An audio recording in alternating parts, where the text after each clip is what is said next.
Today is the topic residential status and its impact on tax liability. यानी निवास स्थान एवं कर दायित्व। जो एसएससी है, जो टैक्स पेयर है, उसका निवास स्थान कैसे रहा है और क्या उसके कर दायित्व यानी कि टैक्स लायबिलिटी, यानी residence and tax liability. An SSC may earn his income in India or outside India or at both the places. Which income is assessable in India depends on the residential status of an SSC. जो भी करदाता है, जो भी SSC है, depend करता है उसकी रेसिडेंशियल स्टेटस पर। आय, जो भी इनकम है, वो भारत में कमाई गई है या भारत से बाहर। यदि वो रेसिडेंस होने की पूरी कंडीशन फुलफिल करता है तो निवासी माना जाएगा, असाधारण निवासी माना जाएगा और फॉरेनर्स यानी कि अनिवासी माना जाएगा। तीनों की अपनी अपनी कंडीशंस हैं। किस कंडीशंस में रेसिडेंट माना जाएगा, किस में नॉट ऑर्डिनरी रेसिडेंट माना जाएगा और किस में नॉन रेसिडेंट माना जाएगा। Student,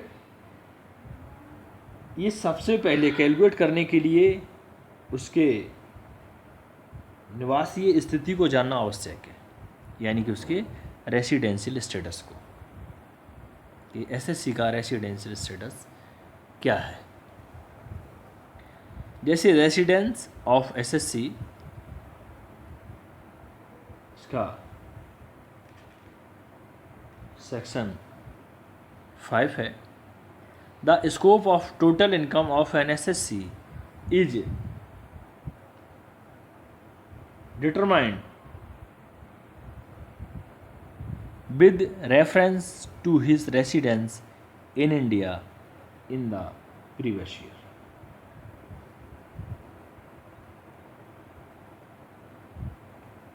Residence and citizenship are two different aspects. The residence of tax has nothing to do with citizenship. An Indian may be non-resident or a foreigner may be resident for income tax purposes. The residence of a person may change from year to year. Citizenship cannot be changed every year. A person may be resident in more than one country for the same previous year.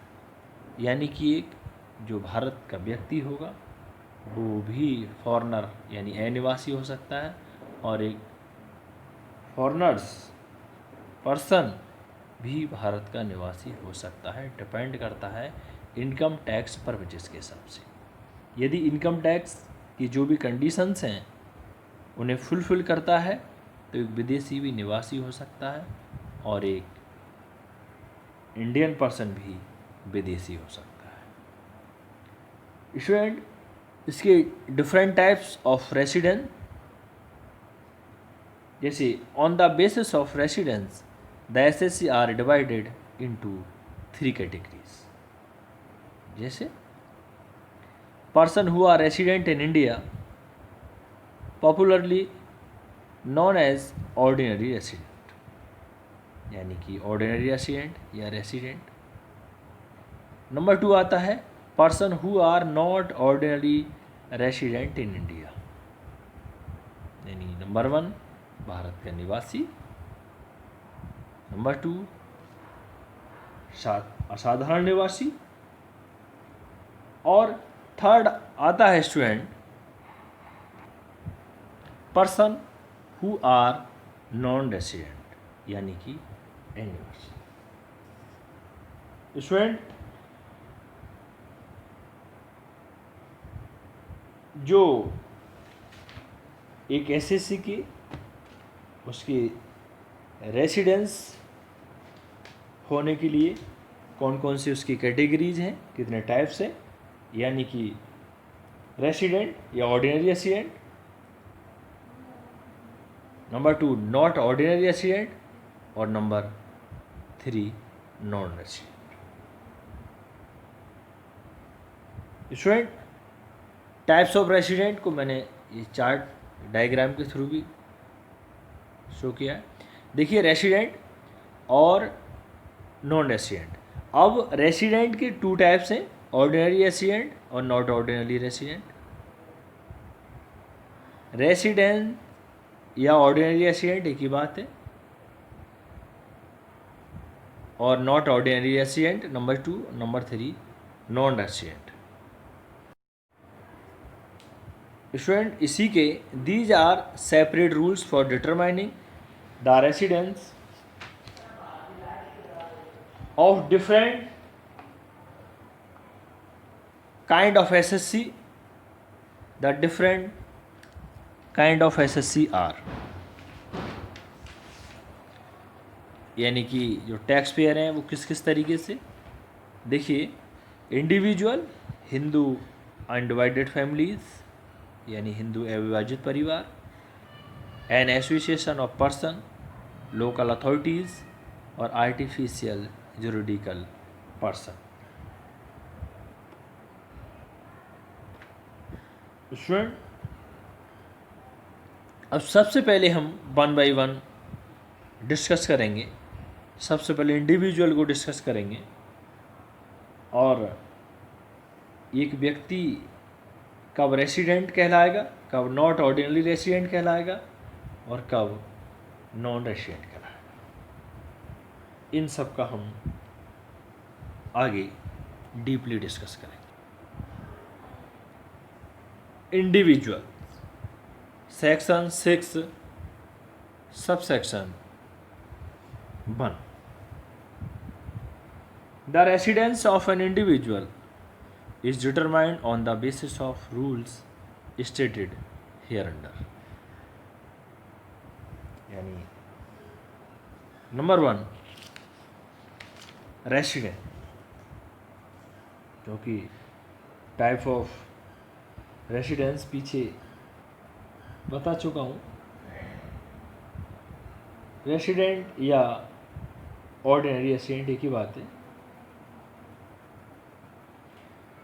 देखिए, an individual is said to be resident in India in any previous year if he satisfies any one of the following basic condition.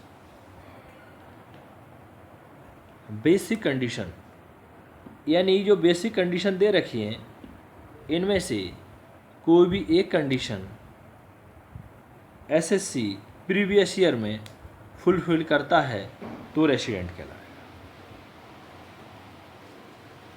जैसे एक व्यक्ति यानी tax payer Bharat में निवासी तभी कहलाएगा जब वह बेसिक कंडीशंस में से कम एक शर्त पूरी कर दे, और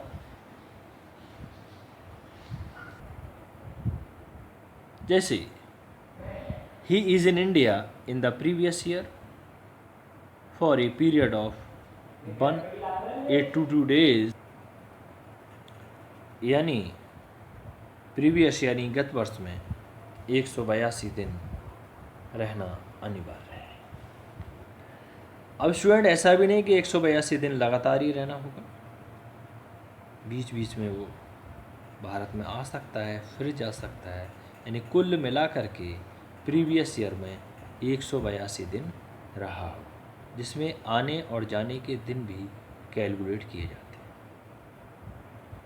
second, he has been in India for at least 365 days during the 4 years preceding the previous year, and he is in India for at least 60 days during the previous year.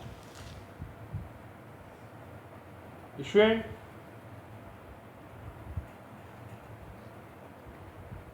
चार सालों में कुल मिलाकर के 365 दिन यानी 4 ईयर में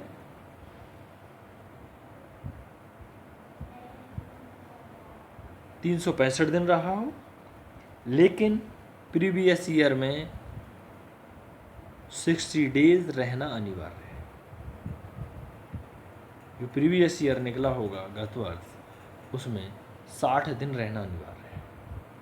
कुल मिलाकर 4 सालों में 365 दिन। ये इसकी कंडीशंस हैं।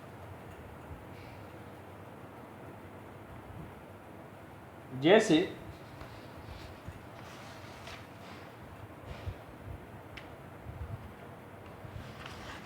स्टूडेंट, अब स्टूडेंट कुछ एक्सेप्शंस हैं ये प्रीवियस ईयर वाले 60 डेज पर, यानी कि कुछ अपवाद हैं। यदि एक इंडियन सिटीजन विदेश में किसी भी एम्प्लॉयमेंट के लिए भारत से बाहर गया है, जैसे कि क्रू मेंबर के रूप में भारत से बाहर गया है, तो इसमें जो बेसिक कंडीशंस हैं पूरा करने के लिए पूरा तो उसे करनी होंगी, लेकिन प्रीवियस ईयर में 60 दिन के स्थान पर 182 दिन रहना अनिवार्य है। जैसे an individual who is a citizen of India and leaves India in any previous year for the purpose of employment or as a member of crew of an Indian ship must have stayed in India for at least 182 days during the previous year instead of 60 days। अब क्या है, 60 दिन के बजाय 182 दिन भारत में रहना अनिवार्य होगा। Number second condition, if any citizen of India or a foreign national of Indian origin who is living outside India comes on a visit to India in the previous year, he must have stayed in India for at least 182 days during the previous year instead of 60 days। यदि जो भारत के बाहर job करता है, भारत में रहने के लिए आया है, तो उसे भी 60 दिन के बजाय 182 दिन भारत में रहना होगा, तभी वो रेसिडेंट कहलाएगा भारत का, यानी कि निवासी। स्टूडेंट, ये तो इसके कुछ एक्सेप्शंस थे जो इनके बारे में डिस्कस किया। नेक्स्ट लेक्चर में हम इसके